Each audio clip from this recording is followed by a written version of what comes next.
अरे आरव, इधर आओ और कल की अवेकन लड़ाई के मुख्य हाइलाइट्स देखो। एक लड़का अपनी क्लास की सीट से चिल्लाया। स्कूल की घंटी हॉल में गूंजी और बताया कि लंच का टाइम हो गया है। लड़के ने तुरंत अपनी मेज के नीचे ड्रॉअर खोला और कुछ निकाला। ये कोई पैक्ड लंच नहीं था, बल्कि एक टैबलेट था जिसे उसने मेज पर रखा और एंगल ऐसा किया कि आराम से वीडियो देख सके। Number 1, video sharing platform iTube। जल्दी ही उसके चारों ओर क्लासमेट्स की भीड़ जमा हो गई। सबकी नजरें स्क्रीन पर थीं। अगर तुम 5 सेकंड में नहीं आए तो मैं वीडियो तुम्हारे बिना ही स्टार्ट कर दूंगा, तरुण ने चेतावनी दी। उसने देखा कि आरव अपने डेस्क के नीचे कुछ छुपा कर देख रहा था। आरव अपने घुटनों को हिला रहा था और हरकतों को छुपाने की कोशिश कर रहा था। तरुण को लगा कि उसके दोस्त को ट्रबल हो सकता है। ब्रो, हम क्लास में हैं, अगर इतना रेस्टलेस हो तो कम से कम बाथरूम तो जाओ। तरुण ने सोचा, बस मुझे 1 मिनट दो, ठीक है? आरव चिल्लाया। देख नहीं रहे, मैं बिजी हूं। आरव के फोन पर मैसेज आया था और वो समझ नहीं पा रहा था कि कैसे रिप्लाई करे। उसने 5 बार टाइप किया और हर बार डिलीट कर दिया। आज शाम 6 बजे वहां पहुंचे। ओपनिंग थीम के साथ आरव समझ गया कि वे उसके बिना ही स्टार्ट हो गए। उसने प्रॉपर रिप्लाई छोड़ दिया और जल्दी में एक शॉर्ट नोट लिखा। ये बच्चा अपने आप को क्या समझता है? एक आदमी ने मैसेज पाते ही चिल्लाया। आरव भीड़ में से निकलकर तरुण के ठीक पीछे पहुंच गया, ठीक समय पर, क्योंकि लड़ाई शुरू होने वाली थी। 2 लड़के सिर्फ टाइट शॉर्ट्स में रिंग में खड़े थे।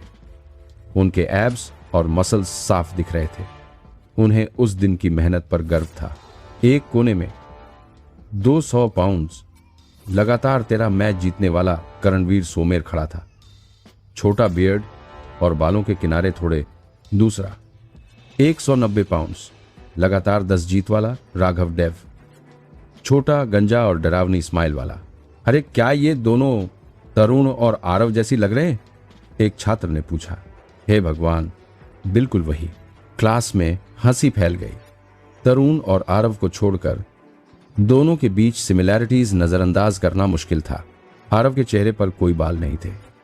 16 साल का होने के बावजूद उसके चेहरे, चेस्ट और लेग्स पर कोई हेयर नहीं।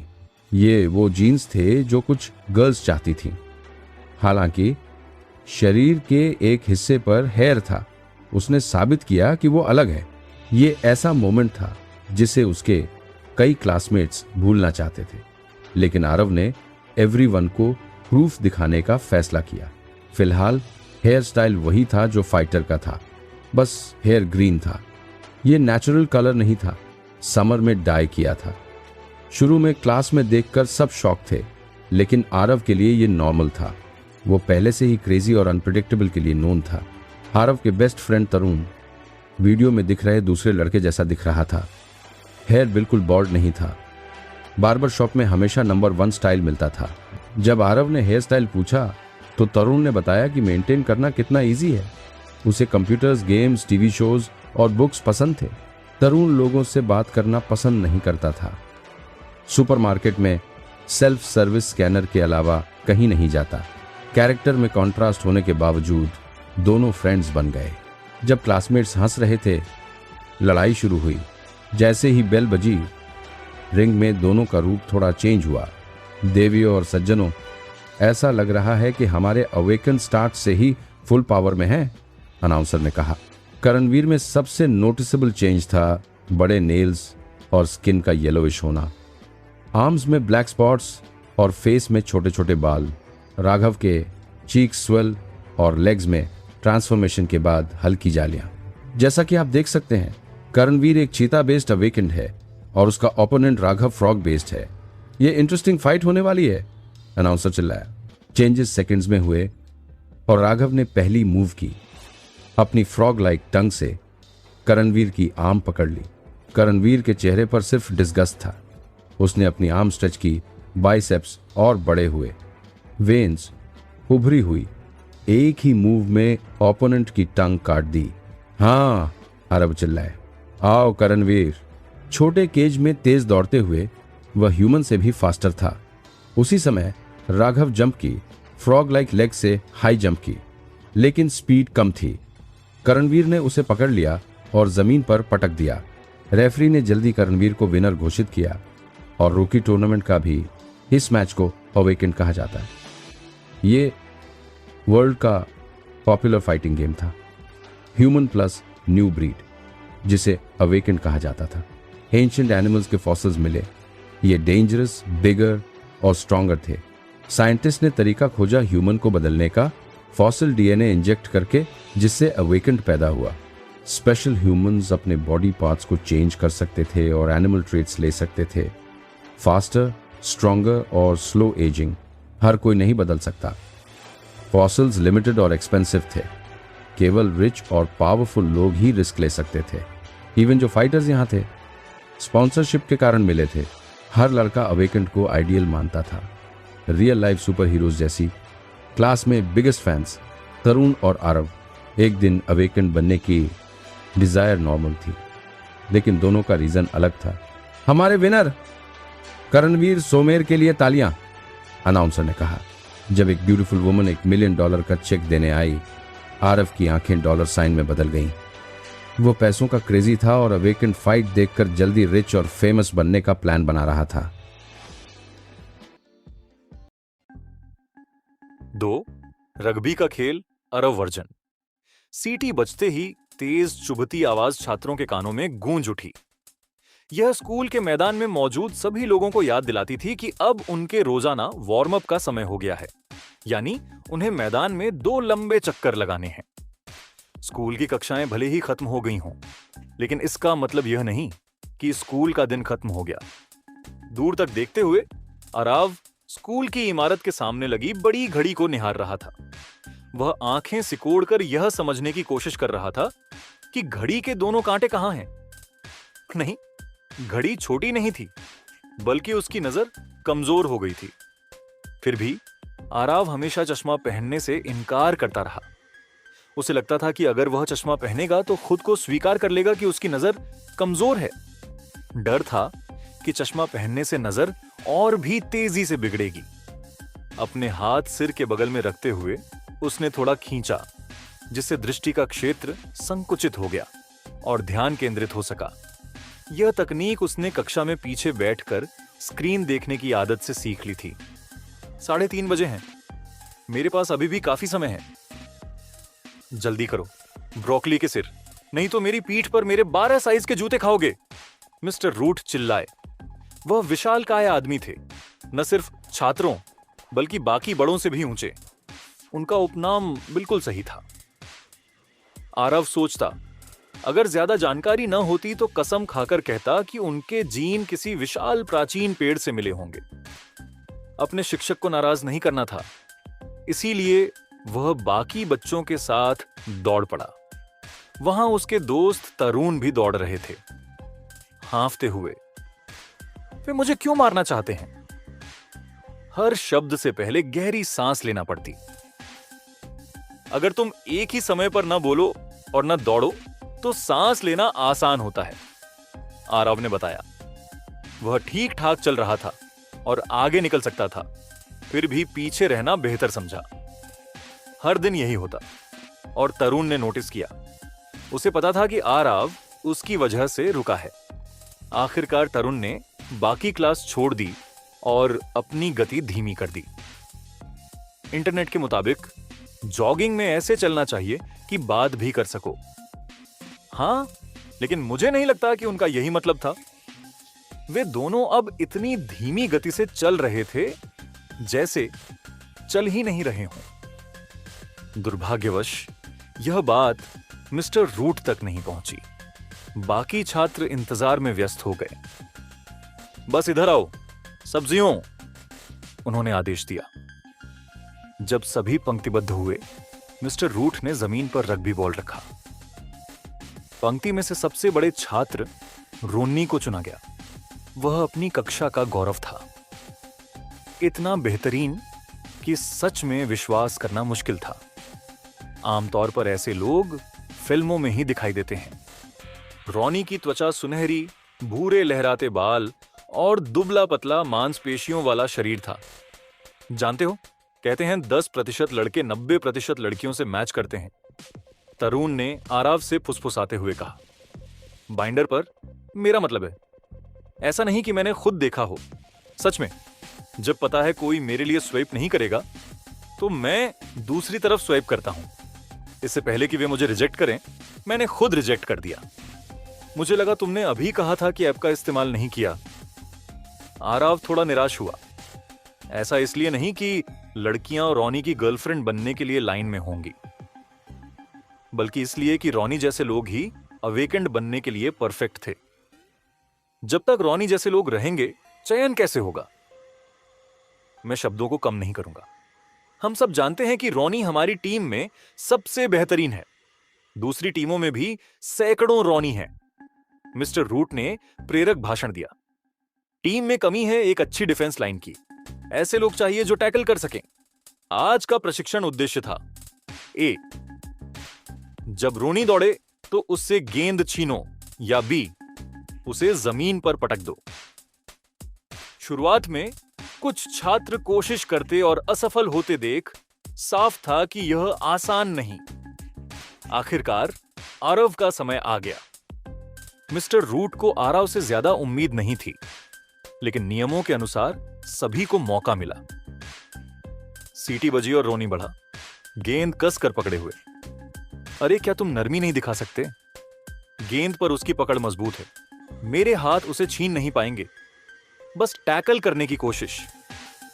आराव ने हिम्मत जुटाई। उसका डर न होना सबसे बड़ी खूबी थी। जैसे ही वे पास आए, आरव ने घुटने मोड़े और नीचे झुका। रोनी छलांग लगाने वाला था। जब भी वह छलांग लगाता है, पहले दाहिना पैर। घास नरम है, पैर गहरे ढस रहे हैं। आरव ने अनुमान लगाया और दाईं ओर मुड़ गया।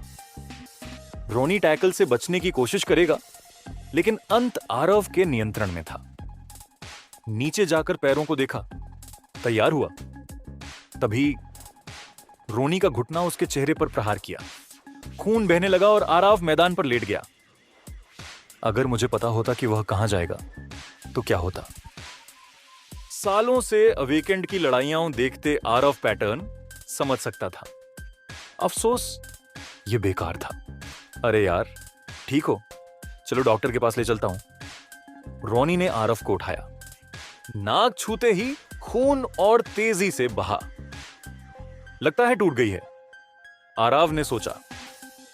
ओह, मैं तुम्हें क्लिनिक ले चलता हूं, कोई चार्ज नहीं। रोनी लोकप्रिय और परफेक्ट होते हुए भी असली में अच्छा इंसान था। चिंता मत करो, यह मेरी गलती थी, आरव ने धीरे कहा। रोनी ने देखा कि आरव ही एकमात्र था जो अनुमान लगा पाया कि वह कहां जाएगा। तुम्हें अपना सिर उड़ता देखना चाहिए था, तरुण ने चिढ़ाया। आरव मजाक करने के मूड में नहीं था। वे हमें यह खेल क्यों खेलने पर मजबूर करते हैं? मोटापे की समस्या है, इसलिए हर दिन खेलना अनिवार्य किया, तरुण ने कहा। लेकिन आरव ने प्रतिक्रिया नहीं दी। तो तुम्हारी बहन कैसी है? तारुण ने पूछा। उसके साथ डेट पर नहीं जा सकते, आरव ने जवाब दिया, नाक पर टिश्यू लगा हुआ। मुझे पता है, तरुण ने कहा। अपनी नाक की जांच नर्स ने की, टूट गई थी। सर्जरी बाद में करवाई जा सकती थी। समय देखकर आरव भागा। धन्यवाद, मैं जांच करवाऊंगा। वह डॉक्टर के पास नहीं, बल्कि घर भागा।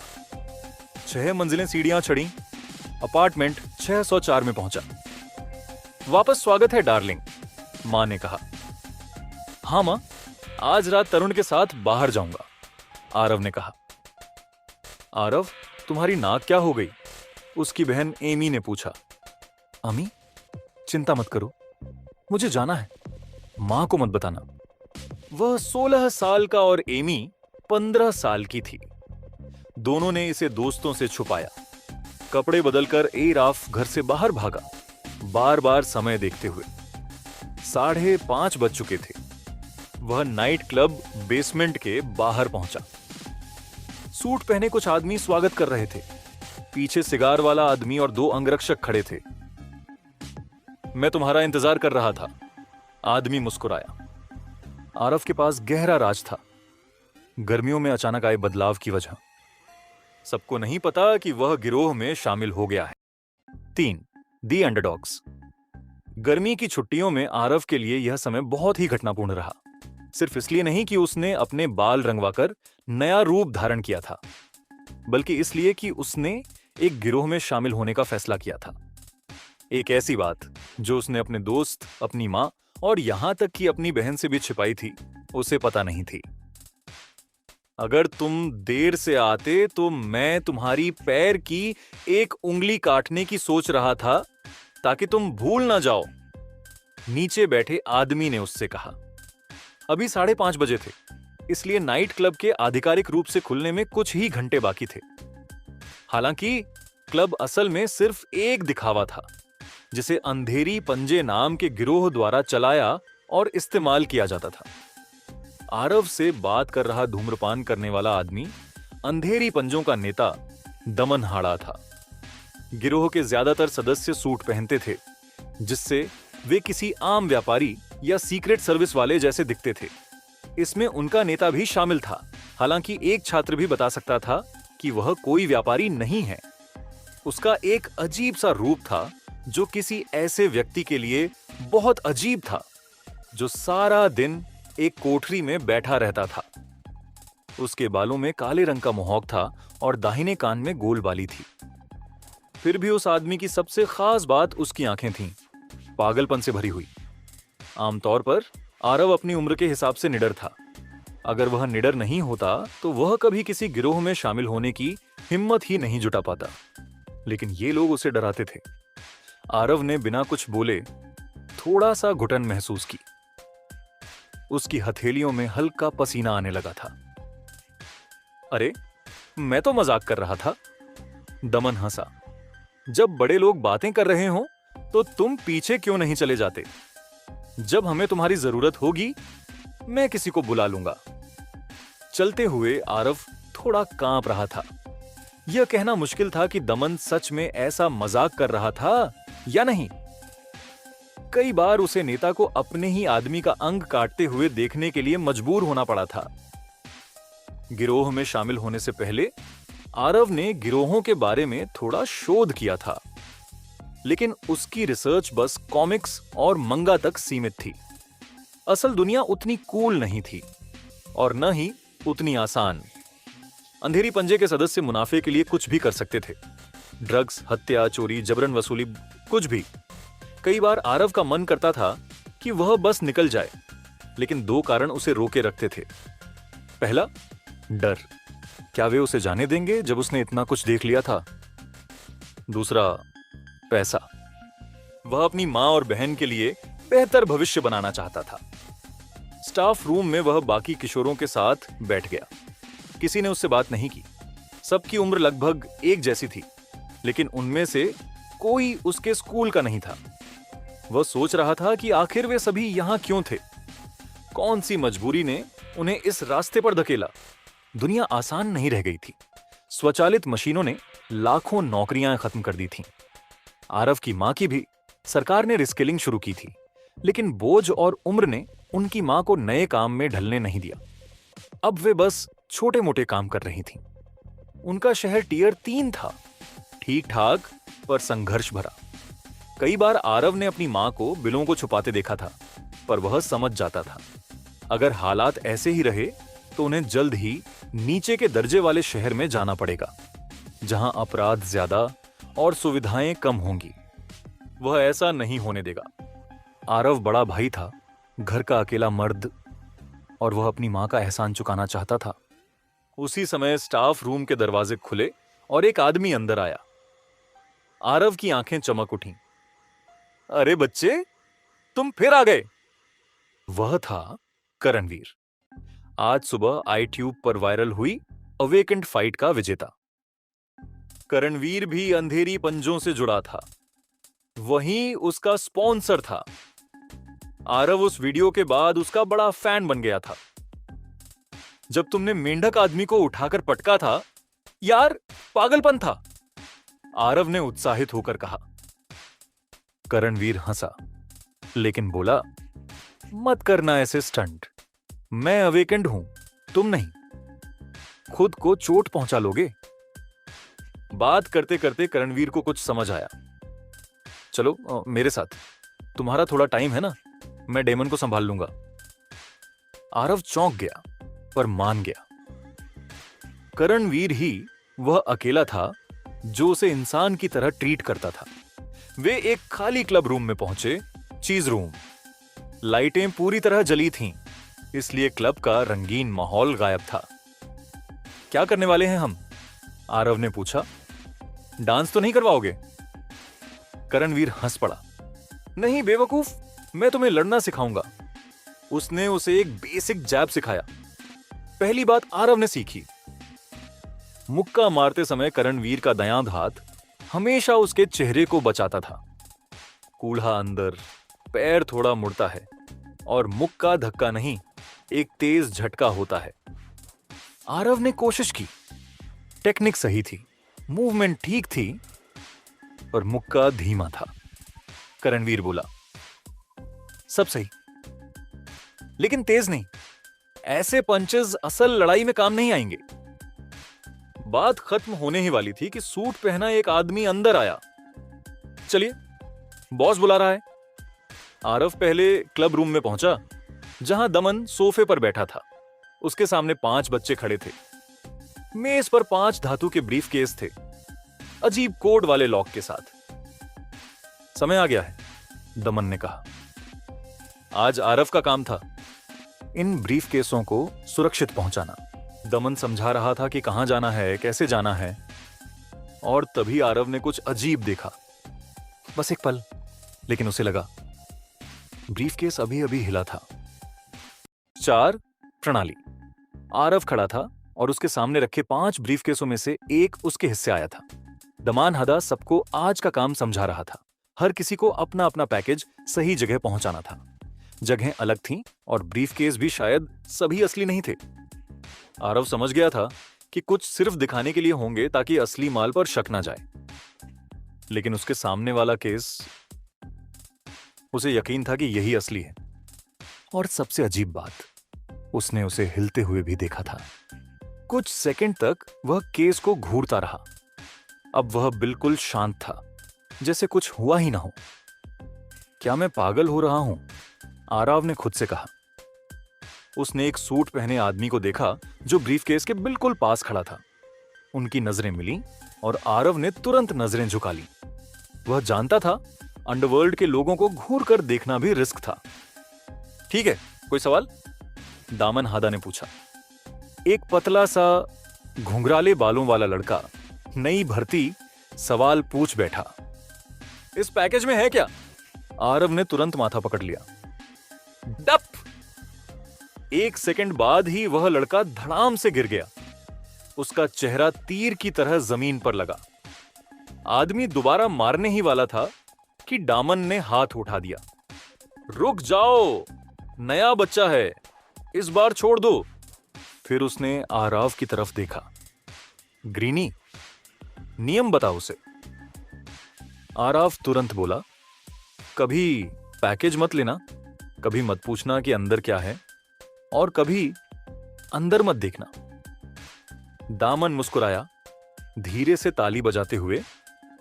बहुत बढ़िया, और अगर इन नियमों को तोड़ोगे तो समझ लो दोबारा मौका किसी को नहीं मिलता।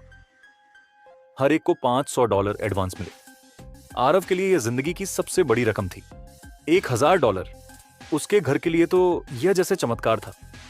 बिजली, गैस, बाकी बिल, और वह अपनी छोटी बहन के लिए फोन भी ले सकेगा। लेकिन वह जानता था इतना पैसा आसान काम में नहीं मिलता। सूटकेस भारी था, पता नहीं अंदर कुछ था या बस केस का वजन था। उसे 2-3 बार हल्का हल्का हिलते हुए महसूस भी हुआ, लेकिन उसने खुद को डंट दिया। पता ना करो कि अंदर क्या है। यही सबसे बड़ा नियम था। सब अलग दिशाओं में निकल गए। आरव अकेला अपने गंतव्य, एक पुराने कंस्ट्रक्शन साइट की तरफ बढ़ रहा था। मजदूर जा चुके थे, जगह सुनसान थी, सिर्फ अधूरी इमारत की नींव और जगह जगह राख, सीमेंट और मिट्टी के ढेर पड़े थे। मीटिंग 8 बजे थी। घड़ी में 8:05 हो चुके थे। हेलो, कोई है? उसकी आवाज खाली इमारत में गूंजी। कोई जवाब नहीं। उसने दमन हड्डा को मैसेज किया, यहां कोई नहीं है, क्या करूं?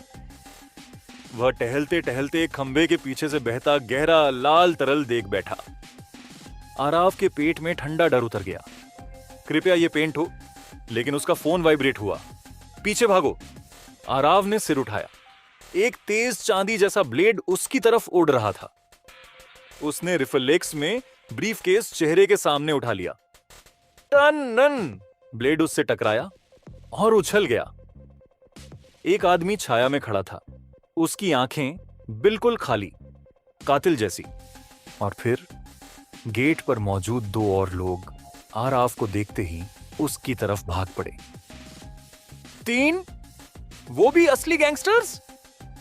आराव जान बचाकर भागा। निर्माण स्थल के भीतर सिर्फ 2 निकास थे, लेकिन वह घबराहट में गलत दिशा में भाग गया। एक बंद साइड की तरफ, जहां ऊंची दीवार और कांटेदार तार थे। वहां से निकलना नामुमकिन था। उसका शरीर एड्रेनालाइन से कांप रहा था। सांसें टूट रही थीं। वह मिट्टी के ऊंचे ढेर के पीछे छुप गया। 3 आदमी उसे ढूंढ रहे थे, हाथों में ब्लेड, जैसे किसी को काटने निकले हों। आराव पुलिस को कॉल करना चाहता था, लेकिन वह जानता था अगर पुलिस आई तो अंधेरी पंजे ही उसे खत्म कर देंगे। अचानक ब्रीफकेस जोर से हिल गया। आरव का हाथ डर से पीछे हट गया। अंदर आखिर है क्या? लेकिन अभी वह इस पर ध्यान देने की हालत में नहीं था। उसने झांक कर देखा। बाएं एक आदमी, दाएं दूसरा, लेकिन तीसरा कहां गया? और तभी चाकू उसकी पीठ में धंस गया। आराव के मुंह से दर्द की हाफ निकली। उसका शरीर गर्म हो गया। खून टपक रहा था। दर्द से झटके में वह मुड़ा और जो पहला रिफ्लेक्स आया, पूरी ताकत से ब्रीफकेस घुमाकर हमलावर के सर पर दे मारा। डड़ाम! हमलावर लड़खड़ाया, लेकिन गिरा नहीं। आरव ने अपनी पीठ छूकर देखा। खून बह रहा था। भाई, मैं तो बस एक स्कूल का लड़का हूं, उसके मुंह से निकल गया। आदमी एक पल हिचकिचाया। उसी पल आरव ने मौका पकड़ लिया। उसने अपने ट्रेनिंग के दिनों की याद से एक सही सटीक सीधा मुक्का जड़ दिया, जैसा रोनी मारता था। मुक्का इतनी साफ जुड़ा कि आदमी सीधे जमीन पर गिरकर बेहोश हो गया। आरव भी वहीं ढेर हो गया। उसकी नजर सामने पड़े ब्रीफकेस पर अटक गई। वह अब जोर जोर से हिल रहा था, जैसे कोई अंदर फंसा हो। मैं मरना नहीं चाहता, आरव ने फुसफुसाया। क्लिक! सूटकेस अपने आप खुल गया। 5। मैं क्या हूं? आरव की आंखें धीरे धीरे खुलीं, जैसे उसे होश आने लगा। ऊपर आसमान की तरफ देखा तो बहुत ऊंचे ऊंचे पेड़ छाए हुए थे।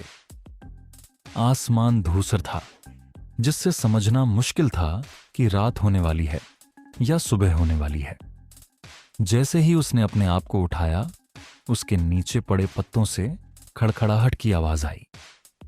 आरव ने सोचा, क्या मैं जंगल में हूं? उसने चारों तरफ नजर दौड़ाई। सिर्फ पेड़, कोई रास्ता, कोई सड़क नहीं। मैं यहां कैसे आ गया? क्या मैं बस? अचानक उसके सिर में तेज दर्द उठा। उसने देखा कि उसकी शर्ट की आस्तीनें आधी फटी हुई थीं। वो याद करने की कोशिश करता रहा कि आखिर आखिरी बार क्या हुआ था, पर दिमाग में बस उसकी पीठ में चुभने वाला दर्द लौट कर आया। उसे याद आया, उस आदमी ने, उसने मुझे चाकू मारा था। आरव ने शर्ट उठाई और कंधे के ऊपर से देखना चाहा, लेकिन उसे कुछ भी नहीं दिखा। उंगली घुमाकर भी कोई घाव महसूस नहीं हुआ। उसने खुद से सोचा, क्या यह सब सपना था? लेकिन फिर उसे अपनी पतलून पर सूखे खून के निशान दिखे, बिल्कुल वैसे जैसे चोट से बहता है। कोई न कोई घटना उससे पहले जरूर हुई थी। उसे दर्द होना चाहिए था, घाव होना चाहिए था, लेकिन कुछ महसूस नहीं हो रहा था। उल्टा उसका शरीर पहले से ज्यादा अच्छा लग रहा था। चाकू लगने के बाद मेरे साथ क्या हुआ? मैं जंगल में कैसे पहुंच गया? और यह जगह है कहां?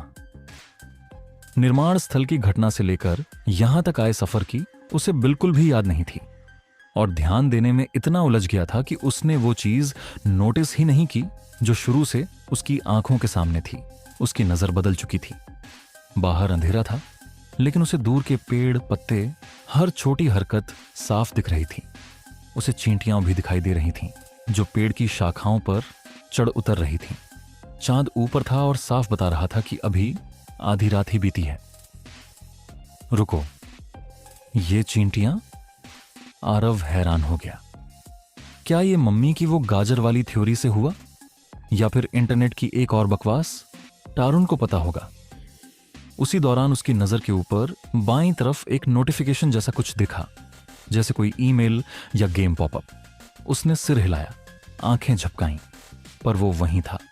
उसने चेहरा छूकर भी देखा कि कहीं कुछ पहना तो नहीं, लेकिन कुछ नहीं था। नोटिफिकेशन जैसे हवा में चिपका हुआ था। वो उसे हटाने का तरीका सोच ही रहा था कि अचानक वो नोटिफिकेशन खुद ब खुद खुल गया और एक स्क्रीन उसके सामने हवा में तैरने लगी। आपकी रक्त पिपासा कम हो गई है। अब आप क्रोधित नहीं हैं। स्थिति को अपडेट कर दिया गया है। सामान्य। आरव ने सोचा, क्या ये कोई सिस्टम है? वह ज्यादा गेम नहीं खेलता था, लेकिन इंटरफेस देखकर पहचान गया कि यह किसी गेम जैसा ही लग रहा है। नोटिफिकेशन हटाए जा सकते थे और ऊपर कुछ और मेनू भी दिखाई दे रहे थे, लेकिन एक शब्द उसे परेशान कर गया, रक्त पिपासा। क्या वो किसी पिशाच जैसा बन गया था? उसने तुरंत अपने दांत चेक किए, सब सामान्य। फिर उसे याद आया, त्रासदी, चाकू लगना, भागना और 3 आदमी। लेकिन फिर उसे लगा कि शायद कुछ ऐसा नहीं हुआ। शांत हो जा आरव, अगर कुछ गंभीर हुआ होता तो मुझे याद आता। शायद। वो जानता था कि उसकी याददाश्त बहुत भरोसेमंद नहीं थी। उसकी मम्मी अक्सर कहती थीं कि उसे छोटे छोटे काम भी याद नहीं रहते। फिर उसने सिस्टम को ध्यान से देखना शुरू किया। उसके सामने एक स्क्रीन खुली। नाम आराव डेम, लेवल 1, EXP 0/100, स्वास्थ्य 100 out of 100, ऊर्जा 100 out of 100, heart rate 42 beats per minute, state normal, health समझ में आ रहा था। ऊर्जा शायद स्टैमिना हो, लेकिन 42 BPM, ये तो एथलीट लेवल की हार्ट रेट होती है। और आरव बिल्कुल भी एथलीट नहीं था। उसे स्टेट भी समझ में नहीं आया, बस इतना कि पहले उसे रक्त पिपासा वाला संदेश मिला था। फिर उसे क्वेस्ट नाम का एक टैब दिखा जिस पर छोटा सा लाल डॉट था। उसने उसे खोला और नई स्क्रीन सामने आई। नई क्वेस्ट प्राप्त हुई, परफेक्ट बॉडी पाओ। अब तुम वो सब कर सकते हो जो पहले नहीं कर पाते थे, लेकिन तुम्हारी कमजोरी तुम्हें रोक रही है। अपनी पूरी क्षमता के लिए फिट होना जरूरी है। डेली टास्क, ट्यूसडे, जिम्मी पुष्टे, 2 किलो मांस खाना, मीठा प्रोटीन, रिवॉर्ड, वो मीठा अनुभव जिसका तुम इंतजार कर रहे हो। आरव ने चिढ़कर सोचा, 2 किलो मांस, मैं क्या बाघ हूं? ऊपर स्क्रॉल किया तो एक और क्वेस्ट मिली। नई क्वेस्ट प्राप्त हुई, और आपका पहला मोड, अगले पूर्णिमा तक 14 दिन, जीवित रहना। यहां आते ही उसके दिमाग में बस एक ही अलौकिक प्राणी आया जिसका संबंध हमेशा पूर्णिमा से होता है। उसने स्क्रॉल करके सिस्टम का पहला संदेश फिर पढ़ा और उसे समझ आते ही उसके मन में एक अजीब सी ठंडक दौड़ गई। मैं पिशाच नहीं हूं तो क्या? उसने खुद से मजाक में कहा, कम से कम मुझे जल्दी जल्दी बॉडी पर बाल उगने की चिंता नहीं होगी।